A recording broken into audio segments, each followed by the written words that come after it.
कहते हैं इन नवरात्रियों में हम जो भी काम करते हैं वह सिद्ध हो जाता है। जैसे आप अपने गुरु मंत्र का जाप रोज तो करते ही थे, पर नवरात्रियों में ज़्यादा करो। नवरात्रियों में की गई पूजा, की गई उपासना, किया गया कुछ भी सिद्ध होता है, चाहे ये नवरात्रि हो या चैत्र की नवरात्रि हो। तो कोई भी अनुष्ठान, कोई भी सिद्धि पाना हो, जैसे कोई सिद्धि प्राप्त करना चाहता है ना, वो नवरात्रियों में अनुष्ठान करता है। नवरात्रियों में किया गया कोई भी अनुष्ठान सिद्धि को देने वाला है। इसलिए जैसे आप अपने गुरु मंत्र का भी जाप करें इन नवरात्रियों में तो आपका मंत्र सिद्ध हो जाएगा। इसलिए अधिक से अधिक जाप करना है, अधिक से अधिक यहाँ वहाँ से मन हटा करके इन 9 दिनों में अपने मन को केंद्रित करके भगवान की अधिक से अधिक आराधना करनी है। और इन 9 दिनों में हमें अपनी बैटरी इतनी चार्ज कर लेनी है पॉजिटिविटी से, भक्ति से, कि 6 महीने तक चल जाए। इसके बाद फिर अगली नवरात्रि में चार्ज हो जाएगी।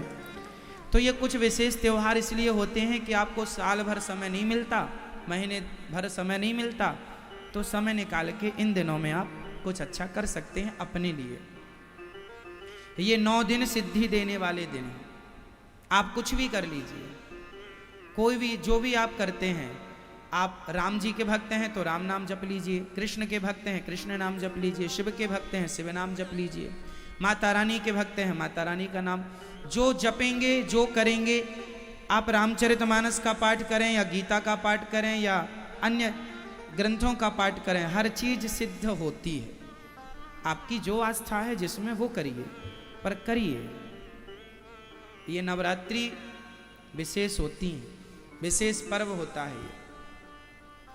इन दिनों में हमें क्या करना चाहिए? अपने घर में हमेशा सुख शांति बनी रहे, इसलिए अपने घर में आज के दिन से एक देसी घी का दीपक जलाना चाहिए। माँ भगवती को प्रणाम करना चाहिए। आपके घर में जो माता रानी की तस्वीर है उन्हें नमस्कार करना चाहिए और माँ से प्रार्थना करना चाहिए, हे माँ आप नारायण के संग आकर के सदा इस घर में विराजें। भगवान शिव के संग पार्वती अकेली नहीं, शिव के संग पार्वती आए। लक्ष्मी जी अकेली नहीं, नारायण के संग लक्ष्मी जी आए। हम लोग अकेले की पूजा नहीं करते,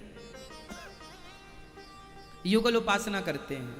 युगल जानते हैं? जोड़ी, सीताराम, राधे श्याम, गौरी शंकर। तो माँ आप युगल विराजिए हमारे यहाँ, सदा के लिए विराजिए। हमें अपना पुत्र मानकर, हमें अपना दास मानकर के विराजिएगा, क्योंकि किसी न किसी रूप में हमें शक्ति की आवश्यकता होती ही है। इसलिए हम सभी को बारंबार आज घर में दीपक जला करके माँ भगवती की आराधना करनी चाहिए।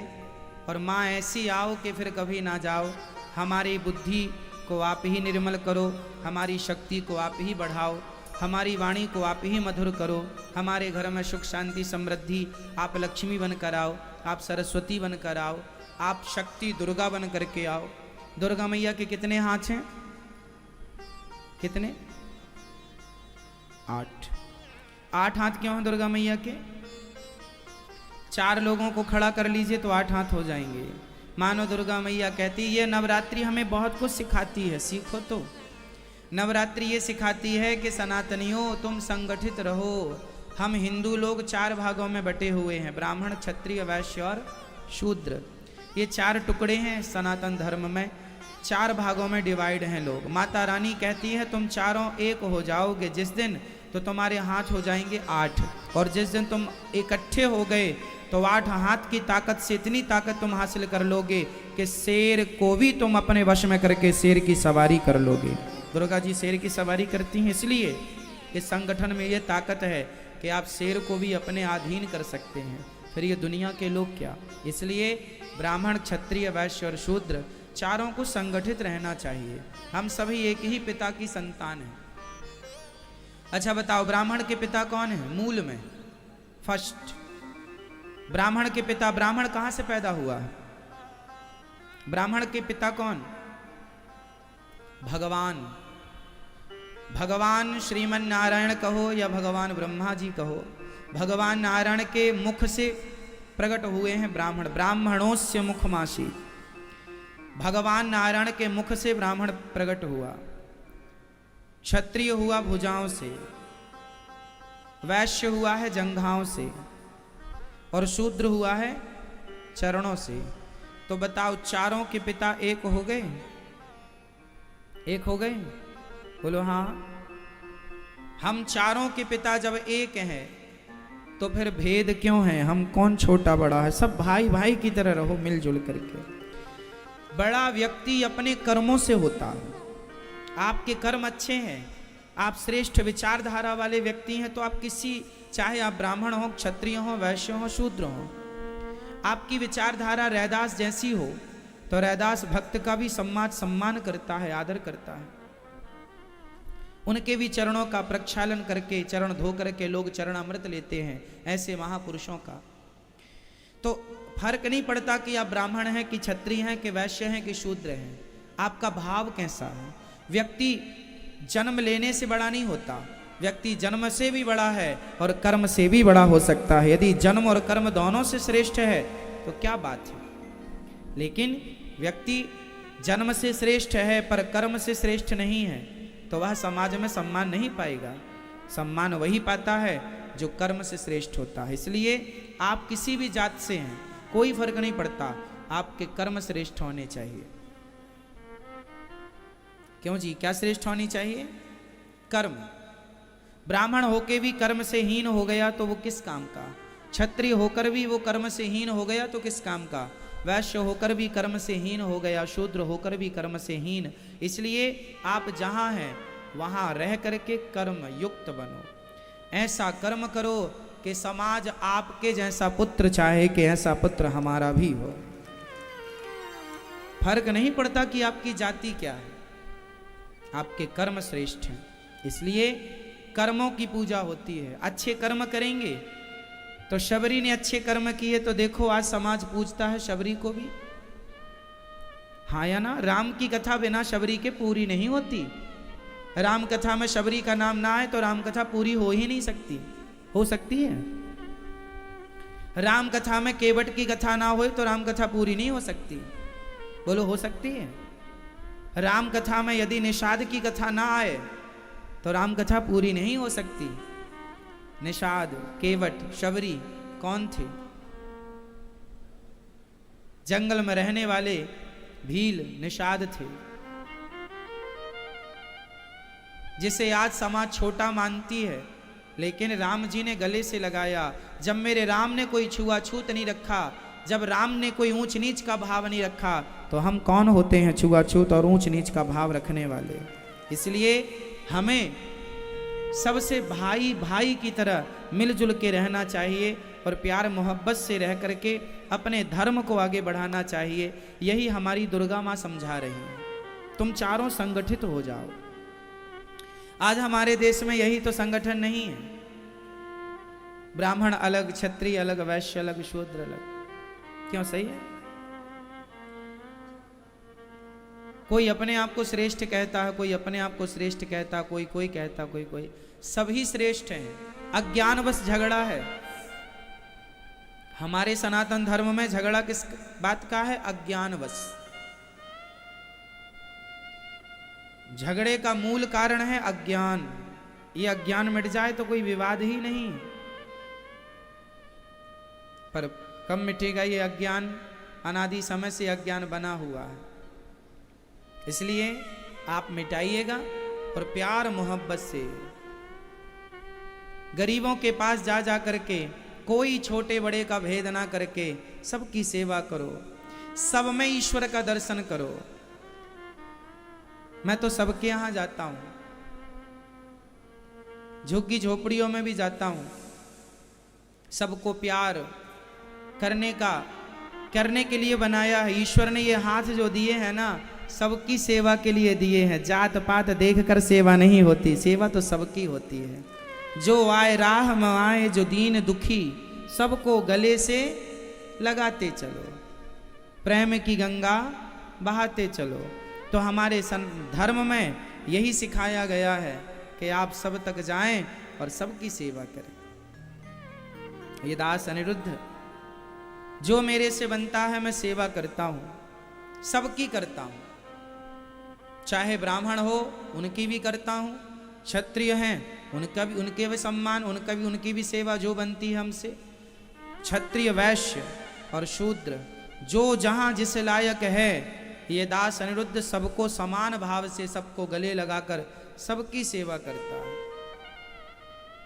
आपको भी करनी चाहिए, भेद मिटा करके। कोई अछूत नहीं होता। क्यों जी, कोई अछूत होता है? लोग अछूत मानते हैं।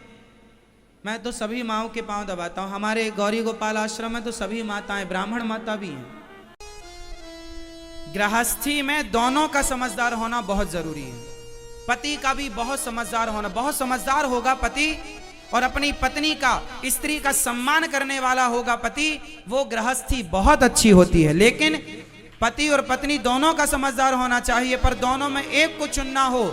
तो मैंने जो जीवन का अनुभव पाया है, अब पता नहीं आपका अनुभव अलग हो सकता है, पर मेरे जीवन का जो अनुभव है वो ये कहता है कि पति पत्नी में स्त्री का, पत्नी का ज्यादा समझदार होना जरूरी है। क्यों? क्योंकि पुरुष के कंधे पर एक कुल, एक वंश की परंपरा, मर्यादाएं हैं, जिम्मेदारियां हैं, पर स्त्री के कंधे पर दोनों परिवार की जिम्मेदारियां, मर्यादाएं बंधी हैं। इसलिए ज्यादा जिम्मेदारी पुरुष की अपेक्षा स्त्री को होनी। स्त्री ज्यादा मैच्योर होगी, ज्यादा समझदार होगी, ज्यादा गंभीर होगी, वो गृहस्थी बहुत अच्छी चला पाएगी। इसलिए पुरुष तो समझदार हो, पर पुरुष से ज्यादा समझदार स्त्रियों का होना जरूरी है। क्योंकि गृहस्थी पुरुषों से नहीं चलती, गृहस्थ आश्रम पुरुषों से नहीं होता। स्त्री के बिना गृहस्थ आश्रम नहीं है। क्यों जी? सही है। और पत्नी के बिना घर घर नहीं होता। घर को घर कब कहा जाता है? जिस घर में स्त्री ना हो वो घर घर ही नहीं है। और पेड़ की छांव में आप घास की झोपड़ी बनाकर पति पत्नी रहने लग जाएंगे तो उस घास की झोपड़ी को भी जमाना कहता है। उस घर में जाओ वहां पानी मिल जाएगा, उस घर में जाओ वहां 2 रोटी मिल जाएगी। मतलब गृहस्थी गृहिणी से होती है, हाँ या ना? इसलिए स्त्रियों का, इसलिए आप अपनी बेटे को समझदार बनाना और अपने बेटों को इतनी शिक्षा देना कि बेटा नारियों का, स्त्रियों का सम्मान करना सीख। अपनी मां का सम्मान, जब तक वो नारी का सम्मान नहीं करेगा तब तक वो मां का सम्मान नहीं करेगा, पत्नी का सम्मान नहीं करेगा। तो पत्नी का सम्मान करना सिखाओ अपने बच्चों को, स्त्री का सम्मान। और आप लोग अपनी बेटियों को ये जरूर सिखाना कि बेटा पति से ज्यादा तू पति से, आप लोग गलती क्या करती हो, आप समझदारी की उम्मीद पति से करती हो। आप समझदार क्यों नहीं है? वो 19 चल जाएगा, स्त्री 19 नहीं चलेगी। स्त्री तो समझदारी में प्लस पुरुष से 20 ही होनी चाहिए। और स्त्रियां कम खर्चीली हों तो ज्यादा अच्छी होती हैं।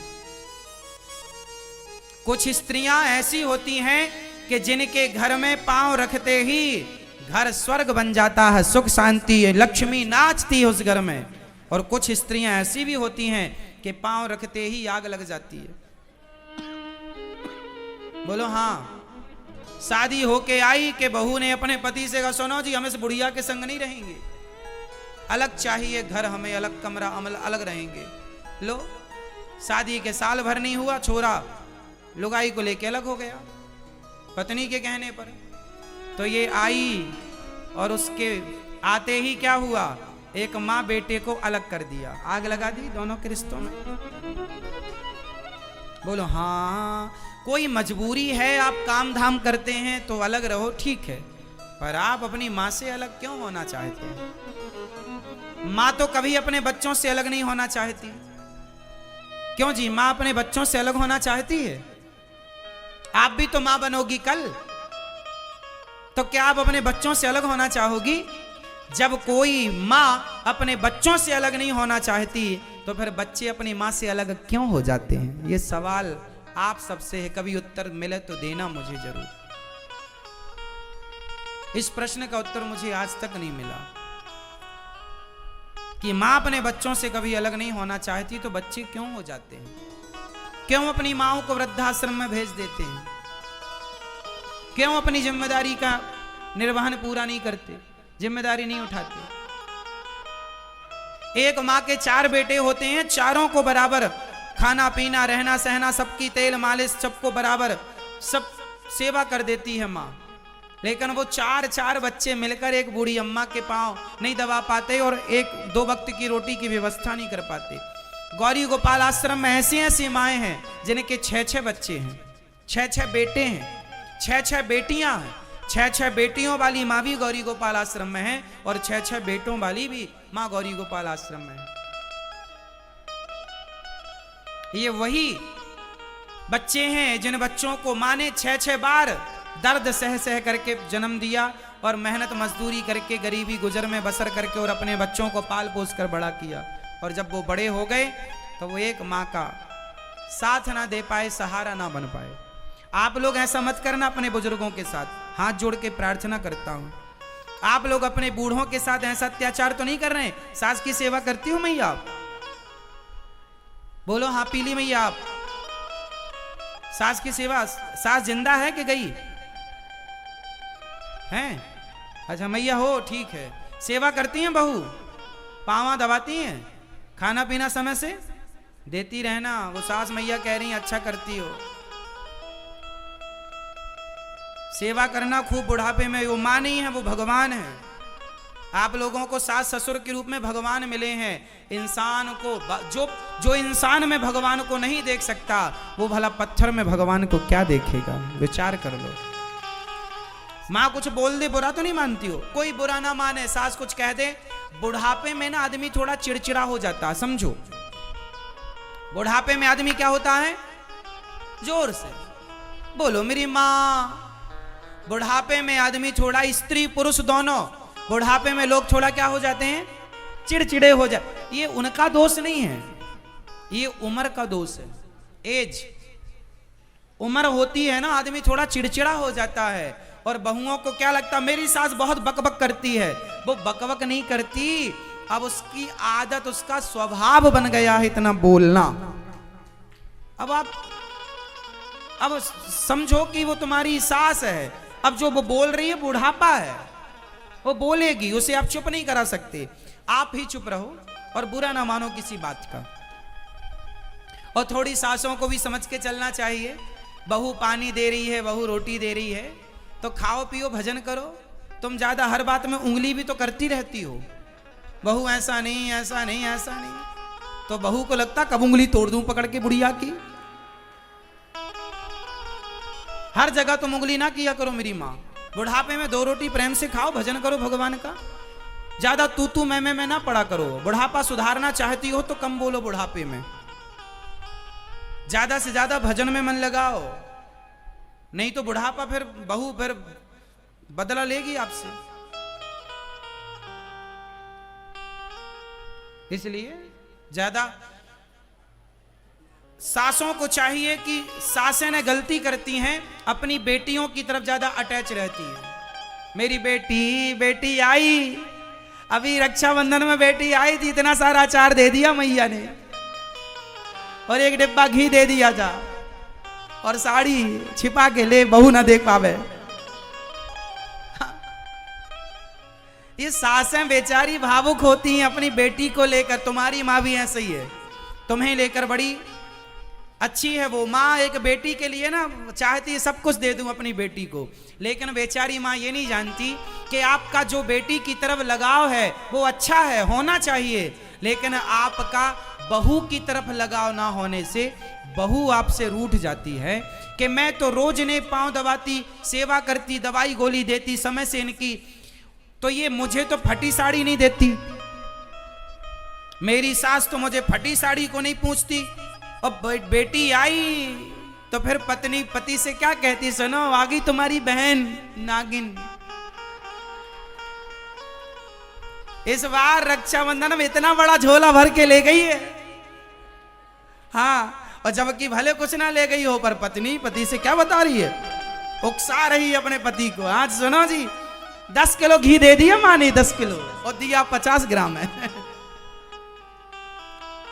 10 साड़ी दी है, 10 भले दिया 1 हो, इतना अचार पूरा। पति बोला अचार लाना, बोले नहीं अचार, ले गई तुम्हारी बहन। अरे अचार से घी से होना जाना कुछ नहीं है, लेकिन सास गलती क्या करती है कि बहू से छिप छिप के देती है। हाँ या ना मैया, आप देती हो तो चोरी काहे करती हो अपने घर में? बहू को बुरा लग जाता है। नहीं बोल मत देना, नहीं बहू बुरा मान जाएगी सच्ची। अभी तो बस सुनो, घर में बोलना आराम से। अभी आप सास बहू अगल बगल बैठी हो तो एक दूसरे की तरफ बिल्कुल मत देखना। वरना बात बिगड़ जाएगी। तो होता ये है, सास गलती ये करती है, सब बेटी को छिपा छिपा के क्यों देना है? खुला दो। अपने बेटे से कहो, बेटा बहन आ रही है तेरी, जा बाजार से 2 साड़ी लेके आ मस्त। 2 साड़ी क्यों मां? अरे एक तेरी बहन के लिए, एक मेरी बेटी के लिए और एक मेरी बहू के लिए। जो बेटी को सम्मान मिला वो बहू को सम्मान मिलने लग जाए। जो बहू से लाड़ प्यार करती हो, वो जो बेटी को लाड़ प्यार करती हो, वो बहू से करने लग जाओगी, तो आपके इस व्यवहार से आपका घर स्वर्ग हो जाएगा मेरी मां। क्यों नहीं समझती हो आप? आप भेदभाव खुद पैदा करती हो, खुद तुम अपने घर में जहर बोती हो। ये भेद की दृष्टि तुम ही तो पैदा करती हो। बेटी के लिए अलग, बहू के लिए ना, दोनों को एक रखो ना। ये भी बेटी है, मेरी 2 बेटियां हैं। बहू को बेटी की तरह प्यार करो। बेटी को साड़ी दिया तो बहू को भी दो। यदि बैलेंस, तराजू में 2 पलड़े होते हैं और हिसाब तभी होता है जब दोनों पलड़े बराबर हों। एक भी कम ज्यादा होगा तो हिसाब नहीं होगा मेरी मां। यदि घर के बुजुर्ग चाह लें तो किसी घर में झगड़ा नहीं हो सकता। बुजुर्गों की गलती से झगड़ा होता है। या तो बाप अपने बच्चों को सही बंटवारा नहीं करेगा, या तो फिर सास अपनी जेठानी देवरानी अपनी दोनों बहुओं में भेदभाव रखती है। ना तो बेटी बहू में भेदभाव रखो, ना तो बड़ी और छोटी बहू में भेदभाव रखो। जो बहू बड़ी है, जो व्यवहार बड़ी के साथ, वो व्यवहार छोटा। तुम्हारे लिए दोनों बहू समान है। हाँ या ना? यदि आपने भेद किया तो आपके घर में आग लगेगी। इसलिए घर को सुव्यवस्थित चलाना हो तो माँ बाप की बहुत जिम्मेदारी होती है कि तुम अपनी बहुओं को, जितनी बहुएं हैं, 2 हैं, 4 हैं, 6 हैं, सारी बहुओं को आप एक सा प्यार करो, एक सा आदर करो। जो लाओ, फटी साड़ी भी लाओ तो सबको लाओ। कोई आपको ये आरोप ना लगा सके कि मेरी सास पक्षपाती है। सास बन के ना रहा करो, मां बन के रहा करो। तुम बड़ी हो तो अपने बड़प्पन का परिचय भी तो दो। कपट क्यों करती हो? बेटी के झोले में हाथ डाल डाल के सामान रखती हो। और बहू को क्या लगता है? आपको क्या लगता है बहू जानती नहीं है कुछ? बहू ने सीसीटीवी कैमरा चिपका रखा तुम्हारे पीछे, उसे सब पता है कि तुमने झोले में क्या रख दिया अपनी बेटी के। क्या समझती हो पढ़ी लिखी है वो? और सास भोली वाली, उसे लगता बहू ने देखा नहीं। और बहू खिड़की के छेद से सब देख रही है। वो सब ताड़ रही है। हाँ या ना? तो आज से कितनी सासू मां अपनी बेटी और अपनी बहू में कोई भेद नहीं रखेंगी? हाथ उठा के मुझे कंफर्म कराओ फास्ट। जो नहीं रखती हैं वो भी हाथ उठाओ, और जो नहीं रखेंगी आगे से। आप नहीं हाथ उठा रही हो, आपकी बहू नहीं आएगी क्या? आपकी भी तो आएगी भविष्य में। क्यों? सास नहीं बनोगी आप? बिल्कुल बनोगी। तो आप जब सास बन जाना तब के लिए मेरी बात याद रखना, भूल मत जाना। जो सासें आज हैं वो तो आज सुन लें, जो भविष्य की सासें हैं, जो बनेंगी वो भविष्य में काम आएगी। ये बात, तुम्हारी बहू तो और एडवांस होगी। 2050 की बहुएं पता नहीं कैसी होंगी जब 2023 की ऐसी हैं तो। हाँ या ना? है ना मेरी माँ? एडवांस होंगी ना 50 की बहुएं 2050 तक। फिर तब तक आपको ध्यान रखना है संस्कारों का। और प्यार से रहो। पति पत्नी में क्या होना चाहिए? प्रेम। क्या होनी चाहिए गृहस्थी में? सबसे ज्यादा पति पत्नी के बीच में क्या होना चाहिए? पैसा, प्रेम। 15 करोड़ का सवाल पूछ रहा हूं आपको, 15 करोड़ रुपए का सवाल है। सही उत्तर दोगे 15 करोड़ का ज्ञान आपकी खोपड़ी में ट्रांसफर हो जाएगा। 15 करोड़ का सवाल है कि पति पत्नी के बीच में क्या होना चाहिए रिश्तों को चलाने के लिए? ऑप्शन 4, पहला पैसा, दूसरा प्रेम, तीसरा सहनशीलता और चौथी समझदारी। गृहस्थी चलाने के लिए क्या चाहिए? पैसा आ ही जाएगा। प्रेम, कुछ लोगों ने कहा प्रेम होना चाहिए पति पत्नी में गृहस्थी चलाने के। प्रेम तो हो ही जाएगा। प्रेम कहां भागा जा रहा है? साथ में रहोगे प्रेम होगा, इसलिए प्रेम हो जाएगा। बाद का सब्जेक्ट हो जाएगा, जरूरी नहीं है। देखो कुछ लोगों को ना शादी हो जाती है, शादी के बाद भी पति पत्नी में प्रेम नहीं होता, लेकिन साथ में रहते रहते वो हो जाता है ना। एक बात और ध्यान रखना, पति पत्नी का प्रेम जवानी से ज्यादा बुढ़ापे में होता है। प्रेम बुढ़ापे में बढ़ता है, क्योंकि अब उन्हें यह लगता है कि अब बुढ़ापा आ गया, मतलब कुछ दिनों के मेहमान बचे हम और आप, इसलिए अब प्रेम से रह लो। जवानी में तो यहां वहां नजर जाती है, लेकिन बुढ़ापे में सारे ऑप्शन खत्म हो चुके होते हैं कि अब तो चुसे हुए गन्ने की तरह हैं, अब तो कोई काम के बच्चे नहीं, अब तो जहां है वहीं रहना। जवानी में बहुत मन भटकता है, तो बुढ़ापे में प्रेम बढ़ता है, ऐसा मैंने सुना है। अब पता नहीं, मैंने हो सकता गलत सुना हो। क्यों जी, सही सुना क्या?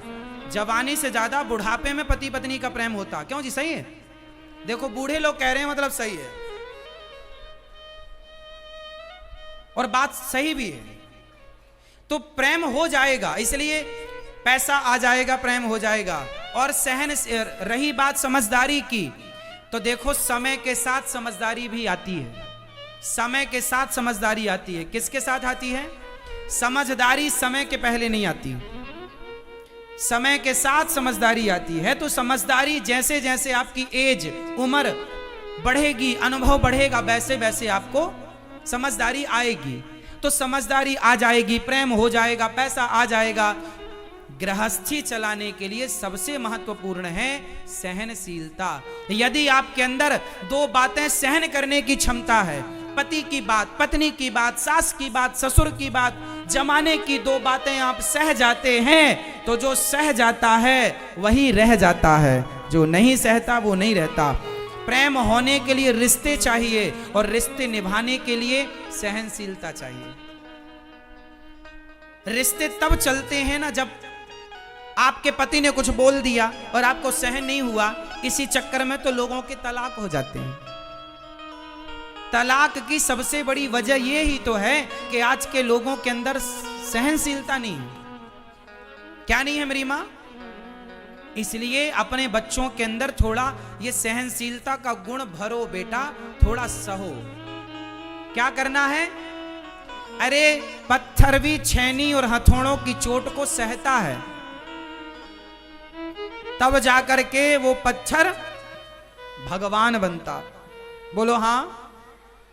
और जो छेनी और हथौड़े की चोट से टूट जाता है, उस पत्थर पर नारियल तोड़ा जाता है। इसलिए जो पत्थर चोट खाकर टूट गया वो कंकड़ बन गया, और जो पत्थर चोट सह गया वो शंकर बन गया। तो सहेगा पत्थर तो भगवान बनेगा। आप सहोगे तो आपकी गृहस्थी बहुत अच्छी रहेगी।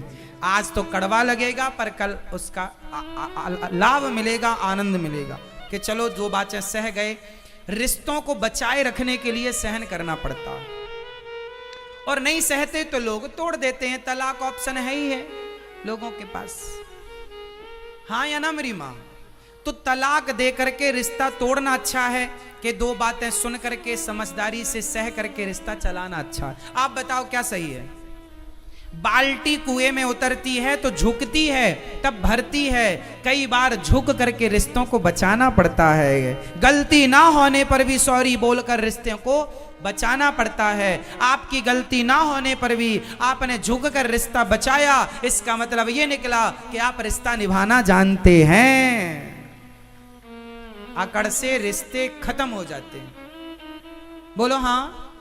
और ये जो सहनशीलता है ना, ये केवल पति पत्नी में नहीं, भाई भाई में भी चाहिए, बाप बेटे में भी चाहिए, माँ बेटे में भी चाहिए।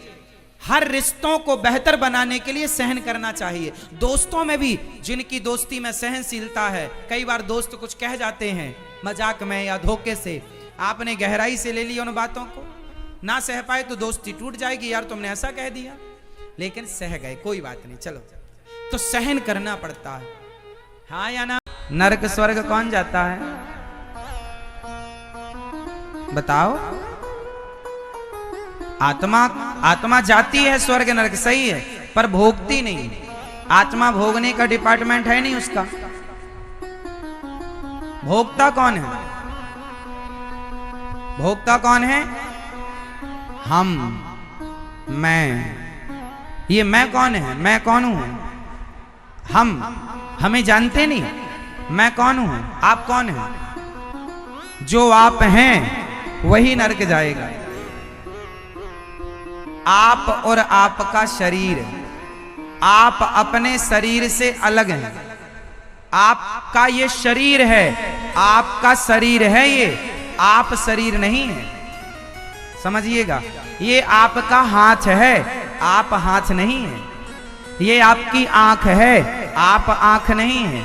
ये आपका कान है, आप कान नहीं है। ये आपका छाती है, पेट है, पीठ है, आप पेट पीठ नहीं है। मतलब आप आपके शरीर से अलग हैं, हाँ या ना? आप कौन हैं? पप्पू की मम्मी हो? हाँ,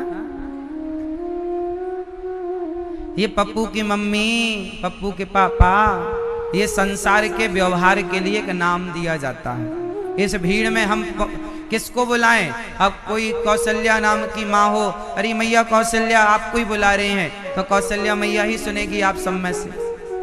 तो ये पहचान के लिए नाम दिया जाता है, उस नाम से हमारा कोई संबंध। जैसे हमारी पहचान के लिए हमें एक नाम दिया गया अनिरुद्धाचार्य। अब आप सवाल उत्तर देना कि ये अनिरुद्धाचार्य किसका नाम है? हमारे इस हाथ का नाम है या इस हाथ का? शरीर का नाम है या आत्मा का या मन का या बुद्धि का या चित्त का या अहंकार का या 10 इंद्रियों का? किसका नाम अनिरुद्धाचार्य है? अनिरुद्धाचार्य कौन है? सीता कौन है? आपका नाम क्या है? जो भी नाम है, सवाल आपसे, आप कौन हैं? कभी अपने को जानने की कोशिश आप नहीं करते। समझो, ये शरीर हमारा नहीं है और ये शरीर मैं नहीं हूं। मेरा शरीर यहीं चिता में जल जाएगा, आगे की यात्रा मुझे करनी पड़ेगी। मुझे मीन्स मैं मतलब ईश्वर अंश। मैं कौन हूं? मैं ईश्वर का ईश्वर अंश। अंश मतलब जैसे गंगा है, गंगा का एक बोतल पानी आपके घर में है, तो गंगा का जो एक बोतल पानी आपके घर में, एक लोटा पानी आपके घर में है, वो गंगा का पानी तो है, पर वो गंगा नहीं है, वो गंगा का अंश है। क्यों जी? गंगा तो गंगा जी हैं, वो अंशी हैं, और ये हो गया उसका अंश। समझ में आई बात? अच्छा एक बात बताओ, एक बाल्टी पानी में, एक बाल्टी गंगा के पानी में कोई सूअर मुंह मार दे, तो क्या उस पानी को आप पी पाएंगे? पिएंगे? जबकि गंगा का है, तो वो शुद्ध रहा कि अशुद्ध हो गया? गंगा का पानी एक बाल्टी में भरा है और उसमें सूअर ने मुंह डाल दिया। अब बताओ वो अशुद्ध हो गया कि शुद्ध रहा? जबकि वो गंगा का जल है। बोलो, अशुद्ध हो गया ना? क्यों अशुद्ध हुआ जबकि वो भी गंगा का जल है? क्यों अशुद्ध हुआ? क्योंकि वो गंगा का अंश है, वो गंगा की धारा से हट गया, गंगा की धारा से हट गया, तो वो अंशी का क्या बचा? अंश बचा। अब देखो गंगा जी में सारे सुअर नहाते, 100-200 सुअर एक साथ नहा लें, तो क्या गंगा का पानी उन सुअर के नहाने से अशुद्ध होगा?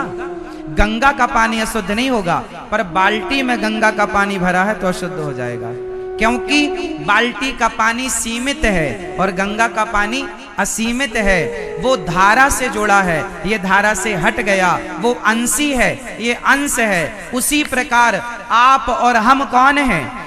ईश्वर के अंश हैं। ईश्वर उस गंगा की तरह है और हम उस गंगा की एक बूंद की तरह हैं। परमात्मा गंगा है और हम उस ईश्वर रूपी गंगा की एक बूंद हैं, जिसे ईश्वर अंश कहा जाता है। तो हम कौन? मैं कौन हूं? जोर से, मैं ईश्वर का अंश हूं। तो भोगेगा कौन? मैं मीन्स मन, मैं मीन्स मन। मैं कौन हूं? सूक्ष्म शरीर। आपके पास एक सूक्ष्म शरीर होता है, जिस शरीर से आप सपना देखते हैं। आप अपने घर पर सोए पर सपने में हरिद्वार चले गए, सपने में अयोध्या जी चले गए, तो सपने में आप गए, आपका शरीर यही था, तो सपने में जो गया वो कौन था? वो कौन था? सूक्ष्म शरीर था। और वही सूक्ष्म शरीर, ये शरीर यहां मर जाएगा, जल जाएगा, सूक्ष्म शरीर हमारे साथ जाएगा। उस सूक्ष्म शरीर को विद्वान मन भी कहते हैं। क्या कहते हैं? मन। क्या कहते हैं? मन। इसलिए सारी फसाद की जड़ ये मन है। इसलिए आपका मन आपको शांति देता है और आपका मन आपको अशांति करता है। मन यदि गलत जगह लगा तो अशांति देगा और सही जगह लगा शांति देगा। आप कौन हैं? आप खुद मन हैं। आप खुद कौन हैं? मन है। आप मन हैं और आप ईश्वर का अंश हैं, और ये शरीर आपसे बिल्कुल अलग है। ये शरीर हमें कैसे मिला है? जैसे मोबाइल, जैसे सिम कार्ड को मोबाइल मिलता है, यदि मोबाइल ना मिले तो सिम कार्ड कहां एक्टिव होगा? जैसे मोबाइल और सिम अलग अलग हैं, पर दोनों एक दूसरे के पूरक हैं। शरीर है मोबाइल और आत्मा है सिम। लेकिन मोबाइल में एक चीज और होती है, वो होती है मेमोरी कार्ड। आप कोई भी फोटो क्लिक करेंगे, सेव कहां होगी? को रिकॉर्ड करेंगे कहां? उसी प्रकार शरीर मोबाइल की तरह है, आत्मा इसे एनर्जी देती है। आत्मा का सिर्फ इतना काम होता है, जैसे बिजली आपके घर में है, उसी बिजली से टीवी भी चलती, पंखा भी चलता, एसी भी चलती, कूलर भी चलता, वॉशिंग मशीन भी चलती, हीटर भी जलता। सारे इलेक्ट्रिक उपकरण आपके घर की एक लाइट से चलते हैं। लाइट 10-20 नहीं होती, लेकिन 10-20 उपकरण चलते हैं। और सबको लाइट क्या करती है? एनर्जी देती है। लाइट सबको क्या करती है? अब एनर्जी, एसी को लाइट ने पावर दिया तो एसी ने कमरे को ठंडा कर दिया, और उसी लाइट ने हीटर को पावर दिया तो हीटर ने कमरे को गर्म कर दिया। अब बताओ, बिजली ठंडी है कि गर्म है? बताओ, बिजली ठंडी होती है कि गर्म? बोलो। बिजली ना ठंडी होती है ना गर्म होती है, बिजली सबको पावर देती है। अब उस पावर से आप एसी चलाओ या हीटर चलाओ, आत्मा सबको पावर देती है। आंखों को देखने का पावर, कानों को सुनने का पावर, पांव को चलने का पावर। आत्मा चली जाए तो आपकी आंख का कोई पावर नहीं देखने का, कान का कोई पावर नहीं सुनने का। तो आपके शरीर को जितना भी पावर मिला है, किसकी बदौलत? जोर से, आत्मा। तो आत्मा ने शरीर को पावर दे रखा है। अब आप चाहें उस पावर का, आंख को पावर है देखने का, अब क्या देखना है? आपको स्त्रियों को देखना है, पुरुषों को देखना है या भगवान को देखना है, मन डिसाइड करेगा। आत्मा का खेल खत्म, उसने पावर दे दिया।